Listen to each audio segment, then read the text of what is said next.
ఒక ఛానల్కి ఇంటర్వ్యూ ఇచ్చినప్పుడు నా దగ్గర 10 హార్డ్ డిస్కులు ఉన్నాయి, దీనికి సంబంధించిన కథ అంతా చాలా ఉంది అని అన్నాడు అనేది మీరు చేస్తున్న ఆరోపణ. అవునండి.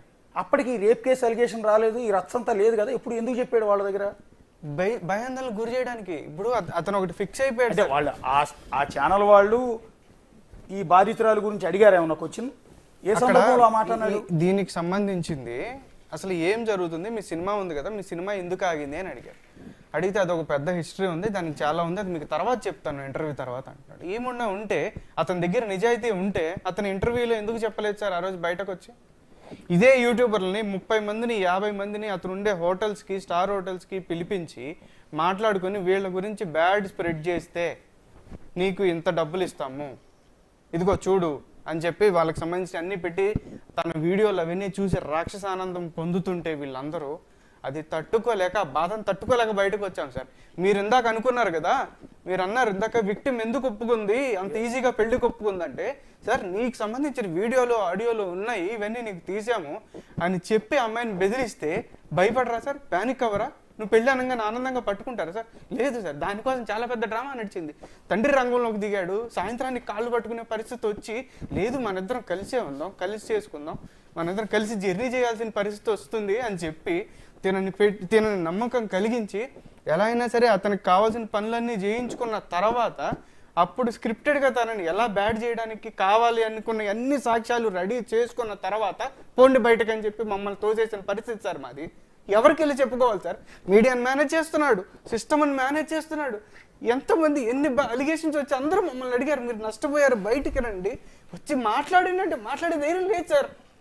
ఎక్కడి నుంచి ఏం చేస్తారో తెలీదు. ఎవరు సపోర్ట్ చేస్తారు సార్ మాకు? ఇప్పుడు బయటకు వచ్చి మీరు అడిగారు 1.5 year తర్వాత ఎందుకు వచ్చారంటే ఏం చెప్పాలి?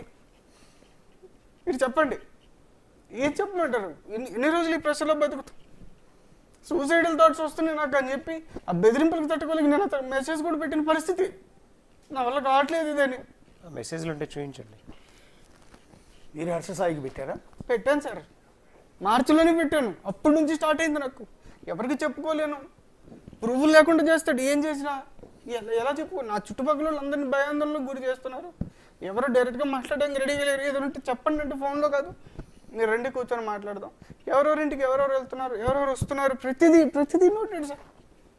స్టార్ హోటల్లో పబ్లిక్గా పిలిచి కలుస్తున్నాడు. అడిగితే నేను మీకోసమే కలిసానని మీరు ఎట్లా ప్రూవ్ చేసుకుంటారు? బయటికి వెళ్ళి ఏం చేసుకుంటారో చేసుకోండి.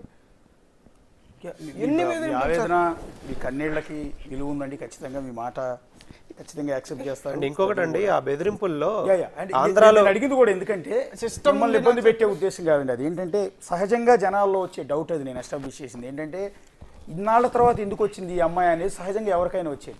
ఫస్ట్ ఆఫ్ ఆల్ ఇంకొకటి, సరే మిత్రాని అతను బ్లాక్మెయిల్ చేశాడు, బెదిరించాడు అనుకో, కో ప్రొడ్యూసర్గా ఉన్న మిమ్మల్ని ఎందుకు హెరాస్ చేశాడు సార్? ఇప్పుడు మీరు సూసైడ్ చేసుకునే వరకు ఎందుకు వెళ్ళారు?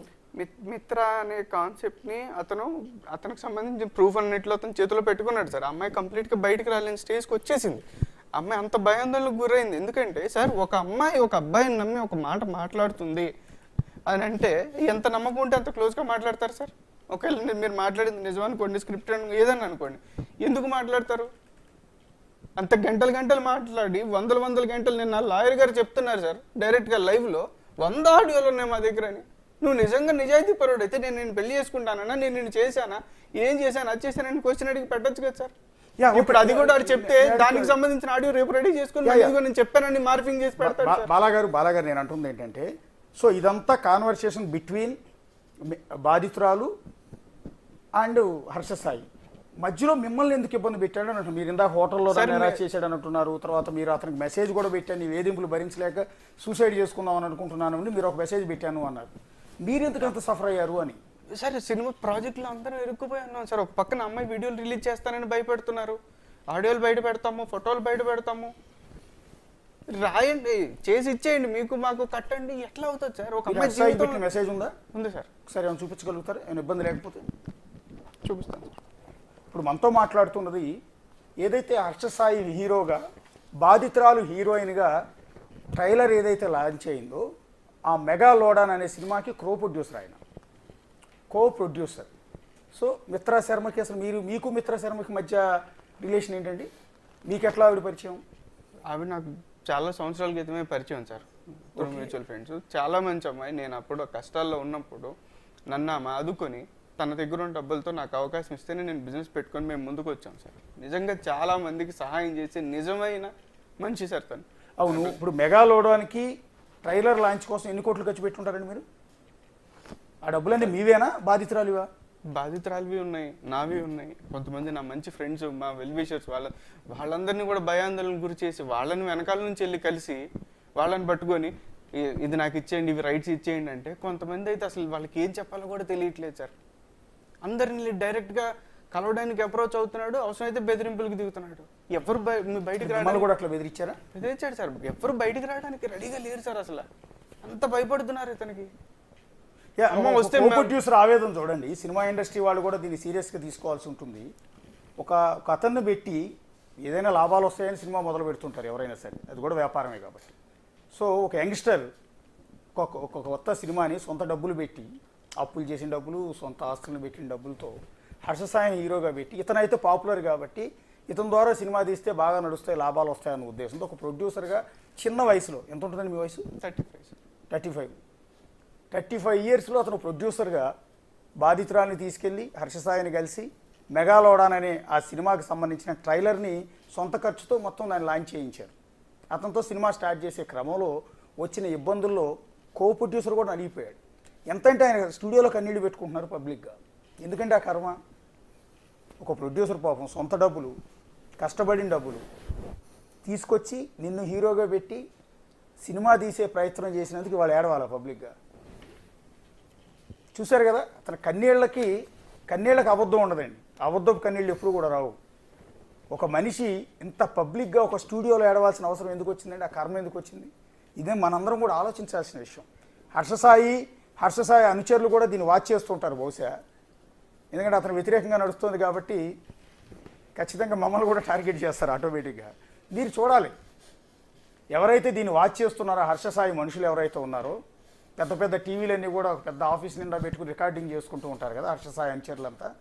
మీరు అతని కన్నీటి ఆవేదన కూడా చూడాలి.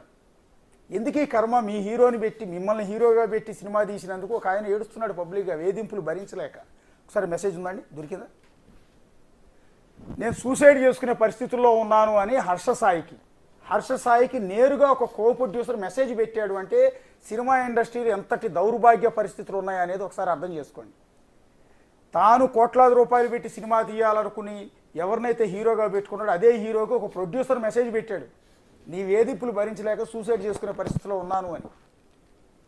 మీకు అర్థం కావటానికి పదే దీన్ని గ్రిల్ చేస్తూ ఉన్నాం. ఒకసారి మెసేజ్ దొరికితే ఒకసారి చెప్పండి. నేను అది మీకు పంపిస్తాను సార్. ఒక ప్రొడ్యూసర్, ప్రస్తుతం మన ముందు ఉన్నది ప్రొడ్యూసర్, పక్కన ఉన్నది నాగూరు బాబు గారు, వాళ్ళ బాధితురాల తరపున ఉన్న అడ్వకేట్. ఆయన నేను ఆత్మహత్య చేసుకునే పరిస్థితిలో ఉన్నాను అంటూ హర్షసాయికి ఒక మెసేజ్ పెట్టాడు. సో ఇందాక వచ్చిన ఆడియో కాల్కి సంబంధించిన ఒక క్లారిటీ వచ్చింది. అది కావాలని వాట్సాప్ కాల్ చేస్తే వాట్సాప్ కాల్ని ఇంకొక మొబైల్తో షూట్ చేసి, అది కాల్ రికార్డర్ యాప్ ద్వారా రికార్డ్ చేసిన ఆడియోలు కాదు అవి, వాట్సాప్ కాల్. అది వాట్సాప్ కాల్ని ఇంకొక మొబైల్తో షూట్ చేశారు.